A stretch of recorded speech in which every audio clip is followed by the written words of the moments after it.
नमस्कार दोस्तों, मैं विकास गुप्ता एक बार फिर से आप सभी का स्वागत करता हूं। दोस्तों, जम्मू विश्वविद्यालय की बात करें तो जम्मू विश्वविद्यालय में जितने भी स्टूडेंट्स पढ़ते हैं, सरकार उनको क्या क्या फैसिलिटीज़ दे रही है। क्या 24/7 एम्बुलेंस प्रोवाइड की गई है यूनिवर्सिटी के अंदर? क्या हेल्थ डिपार्टमेंट 24/7 प्रोवाइड किया गया है बच्चों के लिए? ऐसे में बात करेंगे। हमारे साथ अजय NSUI के प्रेसिडेंट हैं, उनसे भी खास बात करेंगे। अजय जी, सबसे पहले तो मैं आपसे जानने का प्रयास करूंगा, अभी 2 से 3 दिन हुए हैं, एक लॉ का स्टूडेंट था, वो सड़क में ही उसकी मौत हो गई। 20 से 25 मिनट वो तड़फता रहा, कोई भी एम्बुलेंस उसे उठाने के लिए नहीं आई। आखिर क्या कारण हुआ होगा? देखिए, कारण क्या हुआ, जहाँ तो वो बेचारा वो लड़का जानता है, जहाँ ऊपर वाला जानता है क्या कारण हुआ है। जहाँ पुलिस की इन्वेस्टिगेशन में पता चलेगा कि कारण क्या था। लेकिन मैं आपको बता दूं, वो लड़का सड़क में नहीं तड़पता रहा, वो अपने हॉस्टल के बालकनी से नीचे गिरा है, जो बताया जा रहा है। वो लॉ का स्टूडेंट था? बिल्कुल लॉ का स्टूडेंट था। विशाल भारद्वाज हमारा भाई की तरह था, छोटा भाई था। तो उसकी अनफॉर्चुनेट वहाँ पर गिरते ही डेथ हो गई। लेकिन जो आपने अपने सवाल में हमसे पूछा और सवाल खड़ा किया कि 24/7 जो एम्बुलेंस सर्विस वहाँ पे होनी चाहिए कि नहीं होनी चाहिए, बिल्कुल होनी चाहिए। क्योंकि जम्मू विश्वविद्यालय सिर्फ एक विश्वविद्यालय नहीं है, अब ये दावा करते हैं कि ये फाइनेस्ट यूनिवर्सिटीज़ में आता है और आता भी है। बिल्कुल बड़ी यूनिवर्सिटियों में ये जम्मू की यूनिवर्सिटी आती है। A++ इसको अभी एक्रीडेशन मिली है नैक की तरफ से। तो उस यूनिवर्सिटी में, एक यूनिवर्सिटी को मैं आपको बताना चाहूँगा कि यूनिवर्सिटी को एक मिनी सिटी का स्टेटस होता है, चाहे वो कोई भी यूनिवर्सिटी हो। क्योंकि उसमें सिर्फ स्टूडेंट्स की पढ़ाई नहीं होती, उसमें रेजिडेंशियल क्वार्टर्स भी होते हैं। क्योंकि हमारी यूनिवर्सिटी में मुझे लगता है कम से कम 150 फैमिलीज़ तो वहाँ पे रह रही होंगी, पूरे प्रोफेसर्स को, नॉन टीचिंग स्टाफ को मिला के। सर, 100 से 150 के करीब फैमिली रह रही है, मगर इन्होंने अंदर यूनिवर्सिटी के अंदर कोई भी हेल्थ डिपार्टमेंट 24/7 नहीं बनाया गया। 4 बजे जब छुट्टी होती है, 24/7 रखना चाहिए। 4 बजे छुट्टी होती है, सभी चले जाते हैं, सभी डॉक्टर चले जाते हैं, सभी एम्बुलेंस के ड्राइवर चले जाते हैं, एम्बुलेंस लॉक करके। ऐसा क्यों? देखिए, वही तो हमारा सवाल है। जब ये इंसिडेंट हुआ विशाल वाला, तो मैं आपको बताना चाहूँगा कि मैं तो घर पे हूँ, मैं हॉस्टल में रहता नहीं हूँ, मैं जम्मू का ही हूँ। तो मुझे फ़ोन आया किसी स्टूडेंट का कि भैया ऐसे ऐसे बात है, आप किसी को फ़ोन करो, एम्बुलेंस पहुँचाओ, क्योंकि 20 मिनट से वो बच्चा वहीं पे पड़ा है। तो जब हमने वहाँ पे फ़ोन करने की कोशिश की, तो फ़ोन क्या करना था उसमें, जब इनको वहाँ पे इनका कोई स्टाफ तक था ही नहीं। एम्बुलेंस तो खड़ी थी यूनिवर्सिटी में, और यहाँ पे हेल्थ सेंटर में और जम्बू लोचन हॉस्टल में मुझे लगता है हार्डली 150 मीटर का फ़र्क होगा, 1 मिनट का रास्ता भी नहीं है वो। तो वहाँ पे कौन सी ट्रैफिक है? हम बचा सकते थे अगर ड्राइवर मौके पे होता, तो बच्चे की जान बच सकती थी। एक मासूम बच्चा जो 20 से 22 साल का। हो सकता है कि उसको जिस प्रकार से उस टाइम पे ब्लीडिंग थी, अगर उसको वक्त पे पहुँचा देते तो वहाँ पे कुछ उसका इस टाइम कुछ तस्वीर और होती। वही हमारा सवाल है कि क्यों नहीं हो। उसमें आपको मैंने बताया इतनी फैमिलीज़ रह रही हैं, उसके बाद हॉस्टल्स रह रहे हैं। मैं आपको बताना चाहूँगा, हम स्टूडेंट एक्टिविस्ट हैं, स्टूडेंट के लिए काम करते हैं। मैं यूनिवर्सिटी का स्टूडेंट भी हूँ।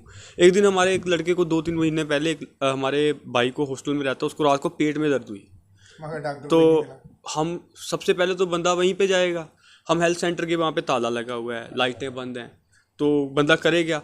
हमने उसको, क्योंकि उसको दर्द ज़्यादा थी, तो हमने उसको उसी टाइम गाड़ी में, अपनी गाड़ी में हम लोग लेके गए, जो कि इनकी गाड़ी होनी चाहिए थी यूनिवर्सिटी की। अगर वहाँ पे कोई फैसिलिटी नहीं है, बच्चे को रेफ़र करें तो एम्बुलेंस में जाना चाहिए। हमने अपनी गाड़ी में गांधीनगर हॉस्पिटल स्टूडेंट को पहुँचाया और उसको जो भी उपचार हुआ उसके बाद वो ठीक हुआ। तो उसके बाद मैंने एक RTI लगा दी कि मैं लॉ स्टूडेंट हूँ। तो मैंने पूछा कि यार, एक हॉस्पिटल का तो कोई 9 से 5 टाइम होता नहीं है, बीमार तो कोई कभी भी पड़ सकता है। और हमने इनको 3 सवाल पूछे थे। एक कि हेल्थ सेंटर का, जम्मू यूनिवर्सिटी का बजट कितना है सालाना, उसमें कौन कौन सी आपकी फैसिलिटी, क्या वहाँ पे एक्सरे की मशीन है, क्या वहाँ पर MBBS डॉक्टर्स हैं? बिल्कुल, मैं आपको वही भी आ रहा हूँ उसमें। उसके बाद हमने इनको स्टाफ हिस्ट्री पूछी कि कितना स्टाफ है, दिन में किसकी शिफ्ट में होती है और रात में कौन होता है, उनका रोस्टर शेयर कीजिए। लेकिन हमें जवाब आता है, बहुत ही दुखद है, जवाब आता है कि इस इन्फॉर्मेशन का पब्लिक के साथ कोई रेलिवेंस नहीं है। मैं आपके माध्यम से आज वाइस चांसलर साहब को पूछना चाहता हूँ कि वाइस चांसलर साहब ने अगर उस वक्त अपने इन निकम्मे अफसरों की पैरवी करने के बजाय हमारे सवालों को सीरियस लिया होता, अगर वहाँ पे ये रात को वहाँ पे जो रोस्टर के हिसाब से ड्यूटियाँ चल रही होती, तो शायद आज हमारा एक होनहार स्टूडेंट हमारे बीच बच जाता। लेकिन ये जो है ये सवाल ये है कि हर चीज़ को छुपाना है।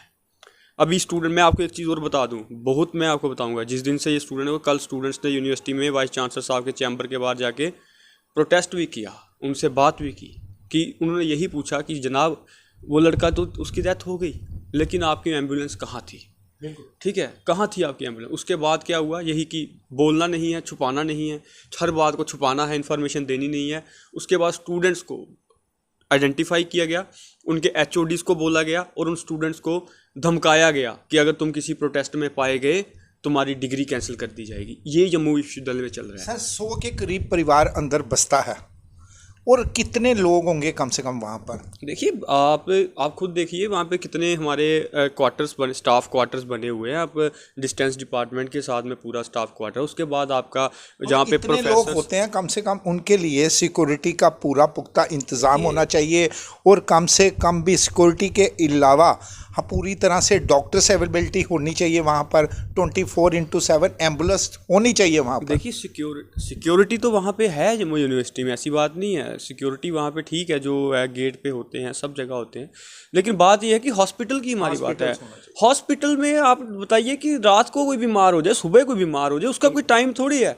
अगर आपके पास वहाँ पे हॉस्पिटल, मैं आपको दावे से कहता हूँ, अब मैं RTI फिर से लगाऊंगा कि दावे से मैं बता सकता हूँ कि बजट इनको एम्स वाला ये चला रहे होंगे वहाँ पे, बजट में कागज़ों में ये एम्स चल रहा होगा वहाँ पे, लेकिन हकीकत में क्या है? सिर्फ करप्शन करना है और चीज़ों को छुपाना है। मगर अजय जी एक बात करें, हम जब एडमिशन लेते हैं लॉ डिपार्टमेंट में या पॉलिटिकल साइंस में या एजुकेशन डिपार्टमेंट में, कहीं पर भी लेते हैं, एक इंश्योरेंस उसका बनता है हर एक बच्चे का।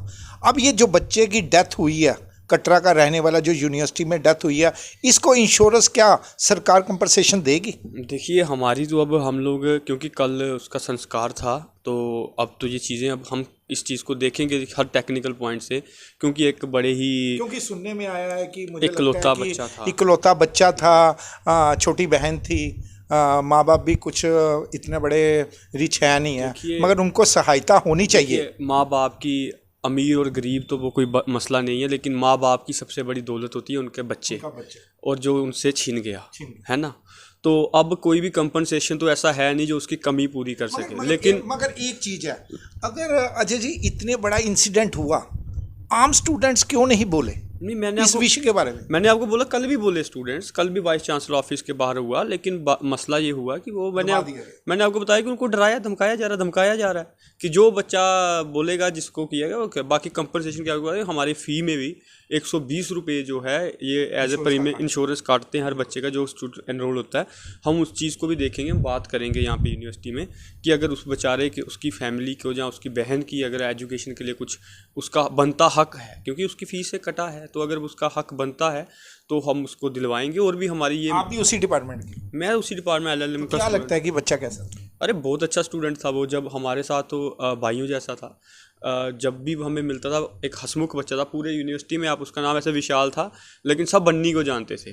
बन्नी नाम था उसका, ऐसे प्यार से घर का नाम था, सब बन्नी को जानते थे। हंसमुख लड़का था, एक्टिव लड़का था। अभी फेयरवेल हुई थी तो वहाँ पे सरकार की एक छोटी सी नालायकी के कारण सरकार ने सोचा कि इंसिडेंट होगा नहीं, हमारा ड्राइवर छुट्टी जा रहा है, एम्बुलेंस तो पड़ी हुई है, हेल्थ डिपार्टमेंट में कोई अपना डॉक्टर्स है नहीं MBBS, उन्होंने सोचा कि कुछ होगा नहीं, इंसिडेंट हो गया, मगर अब सरकार की तरफ से एक बच्चा मारा गया। बिल्कुल, ये इसमें अगर हम लोग देखेंगे, जब इस चीज़ की अब छानबीन करें या उसको ध्यान से देखें, तो अगर वो कोई एक्सीडेंट होता है या कोई बच्चा स्लिप हो गया या गिर गया, जैसे जो भी हुआ, that is part of investigation. लेकिन जब वो गिरा, जब वो इंजर्ड हुआ, तो उसमें चाहे बच्चा, और अगर उसका बेचारे की डेथ ही होनी थी, लेकिन कम से कम उसको वक्त पे हम जो कर सकते थे वो तो करते।